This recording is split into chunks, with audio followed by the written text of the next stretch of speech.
Me chamo Sara Leite, sou ex-conselheira de Direitos da Criança e Adolescente do Estado do Ceará. Estive no conselho durante 4 anos. Hoje sou educadora social no Centro Pop Benfica, e os Centros Pop são centros especializados de atendimento à população em situação de rua. Também sou formada em serviço social pela Universidade Estadual do Ceará e pesquiso sobre as conferências de direitos da criança e adolescente e os conselhos de direitos. Por isso, fui convidada a trazer para vocês um pouco o que é o papel do Conselho de Direito dentro das conferências.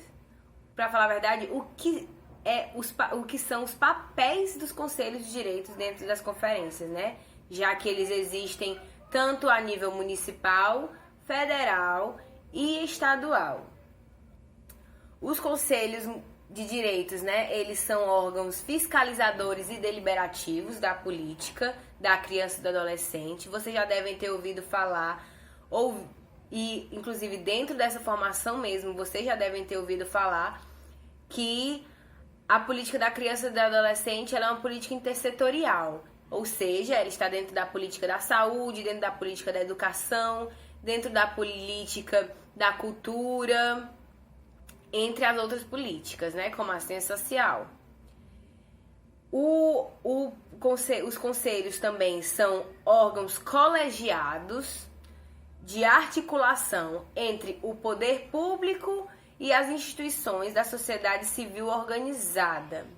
Ou seja, como eu falei para vocês, como ele é uma política intersetorial, dentro do conselho existem os representantes da política da assistência, da política da saúde, da política da educação, ou seja, os órgãos governamentais, eles estão dentro do conselho junto com as instituições da sociedade civil organizada, que são o quê?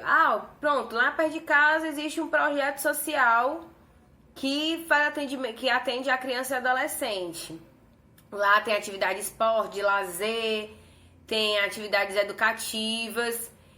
Esses projetos, eles podem estar dentro dos conselhos de direitos. Eles pleitearem vagas e existem eleições para que isso aconteça. Cada conselho tem uma lei de criação. Cada conselho municipal, seja ele municipal, estadual ou federal, existe uma lei de criação. Então é importante a gente estar se apropriando, é importante a gente estar conhecendo as legislações, né, as leis que criam os conselhos municipais do nosso município. Por exemplo, aqui no estado do Ceará, a lei que criou o SEDICA, que é o Conselho Estadual de Direitos da Criança e Adolescente, é a Lei Estadual 11.889 de 1991. E lá tem dizendo bem direitinho quais são as atribuições do Conselho Estadual de Direitos da Criança e do Adolescente. Por isso, né, por isso que é importante a gente estar sabendo, né, pra gente estar podendo inclusive cobrar, né, do conselho alguma atuação, o que ele deve fazer, o que ele não deve fazer, e a gente conhecendo as leis, isso fica mais fácil. O conselho, ele atua nos 3 eixos da política da criança e do adolescente, porque ele é o órgão de controle social, né, que ele vai estar cobrando, que ele vai estar junto das instituições, sabendo o que elas estão fazendo ou não para a criança e adolescente. Se ela se propõe para fazer alguma coisa, ele vai estar fiscalizando essas instituições para saber o que elas estão fazendo, o que elas estão fazendo dentro dos municípios, né? Bem como cobrando do poder público o que ele deve fazer, né? Se tem uma criança fora da escola, isso também pode ser reportado para o Conselho de Direitos. Claro que sabemos que o Conselho Tutelar é o órgão que é responsável pela porta de entrada de toda fiscalização desses direitos violados. Mas o Conselho de Direitos tem que estar sempre junto do Conselho Tutelar para fazer enfrentamento a essas violações, até porque o órgão que delibera sobre a política é o Conselho de Direitos. Por isso, ele também é um órgão que promove e defende esses direitos, né? Ele é um órgão de promoção dos direitos da criança e do adolescente, como ele também é um órgão de proteção dos direitos da criança e do adolescente.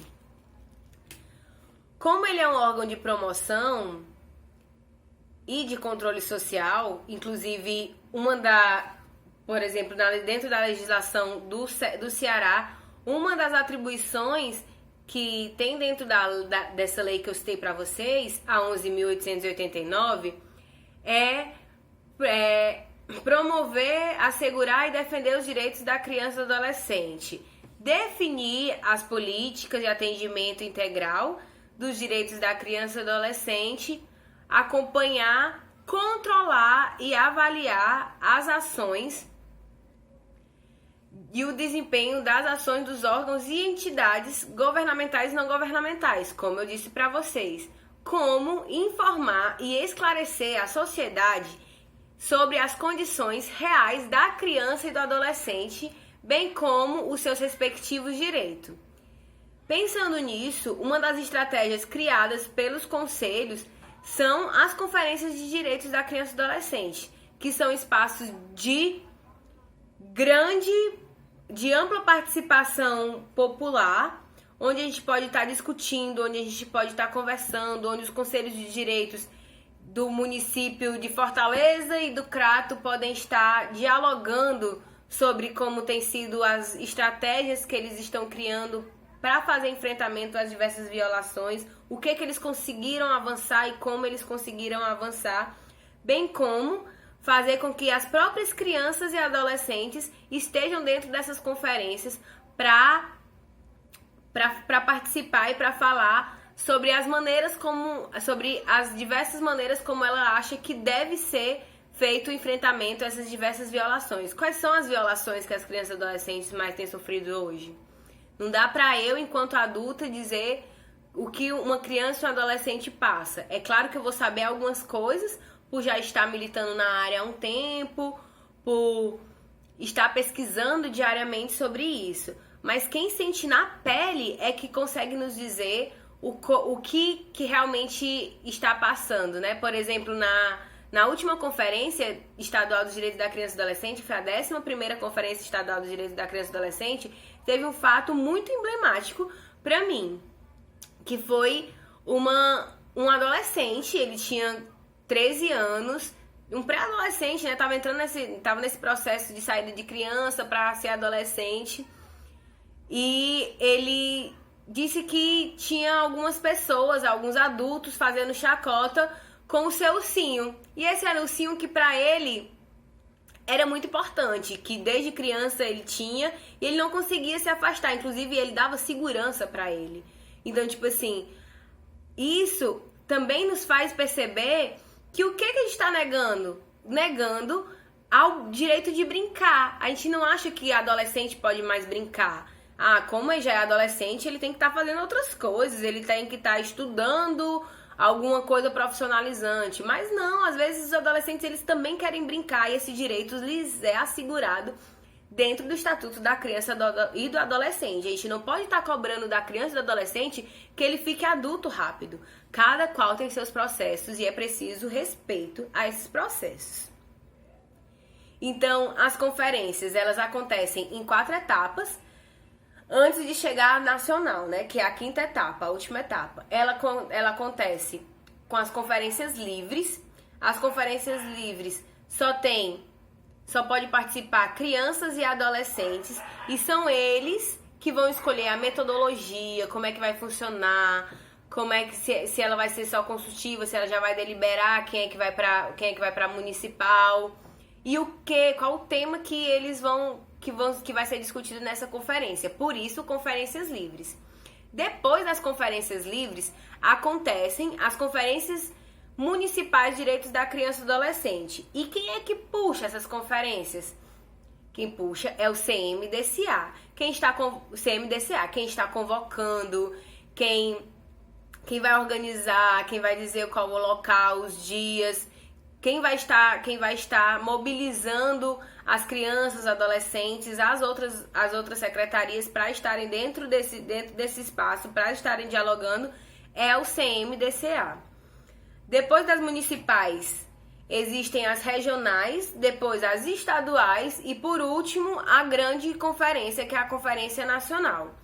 Cada conferência dessa, os conselhos de direito, sejam eles municipais, estaduais e nacional, ele vai criar uma comissão temporária das conferências. E desde a 9ª conferência existe a participação, né? Existe garantida a participação de adolescentes nesse processo. E é muito importante dizer que esse é um avanço, inclusive, conquistado dentro das conferências, porque muitas vezes se cobrava dessa participação dos adolescentes. Como é que vocês fazem uma conferência para criança e adolescente, mas não houve o que a criança ou adolescente quer dizer como vai ser essa conferência, né? Como é que vai ser esse momento.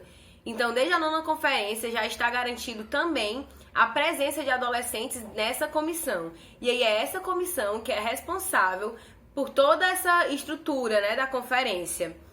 Toda essa estrutura de convocar, de pensar, de fazer a metodologia, de fazer o regimento interno, de estar mobilizando, de estar chamando, de estar junto aos municípios, aos órgãos, no caso das conferências estaduais, né? Porque as estaduais, elas ficam responsáveis por estar... O Conselho Estadual fica responsável por também estar acompanhando os conselhos municipais nessa etapa de conferência municipal. Inclusive se dispondo a ir até o município para também estar acompanhando mais de perto as conferências municipais de direitos da criança e do adolescente. Os conselhos de direitos, como eu já falei, né, eles não são responsáveis só pela estrutura, mas eles são responsáveis também pelo registro desses momentos.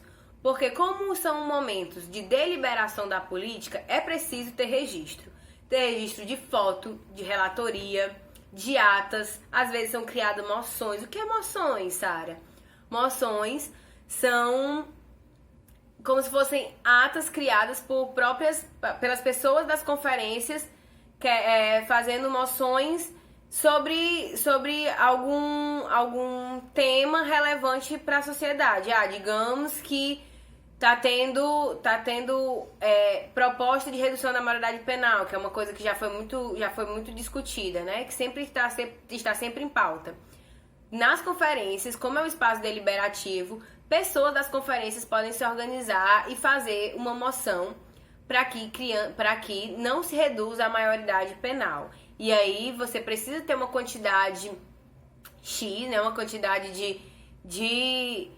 de assinaturas das pessoas conferências para que elas sejam aprovadas. E aí onde é que vai ficar arquivadas essas moções? Dentro dos conselhos de direitos. E aí os conselhos de direitos, eles também ficam responsáveis por depois estarem passando para a sociedade o que se foi discutido, né? Depois das conferências, depois das conferências livres, depois das conferências municipais, depois das conferências regionais, depois das conferências estaduais, a gente vai para a grande conferência, que é a nacional, como eu falei para vocês.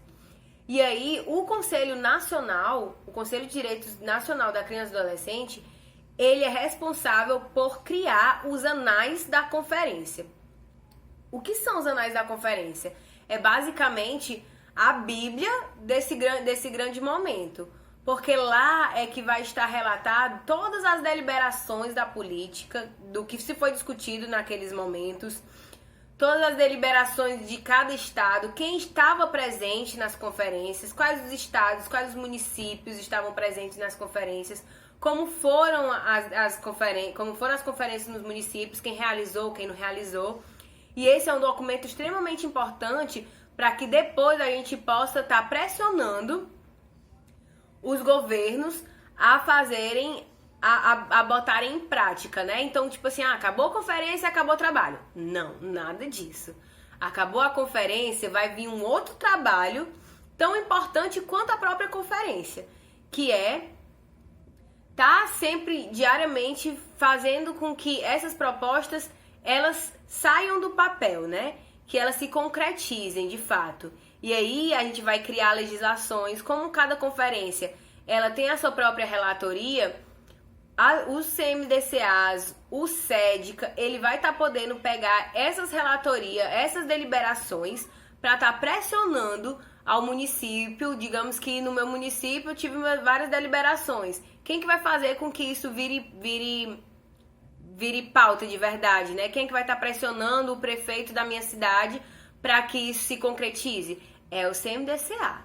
O CMDCA tem um papel importante para estar fiscalizando, para que essas deliberações elas não fiquem só no papel. Então eles precisam estar diariamente nas suas reuniões ordinárias e extraordinárias, pautando o que foi deliberado dentro das conferências. Por isso que é extremamente importante os conselhos de direitos estarem nesses momentos, porque é ele quem fiscaliza, é ele quem delibera a nossa política, né? A política da criança e do adolescente.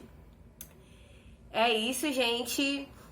Espero que eu tenha conseguido passar um pouco para vocês qual é o papel dos conselhos de direitos, né, nas conferências, e que vocês possam estar participando das próximas conferências que terão para pressionar também o governo depois disso, né? Porque toda pressão, toda ajuda nesse momento posterior às conferências é de extrema importância.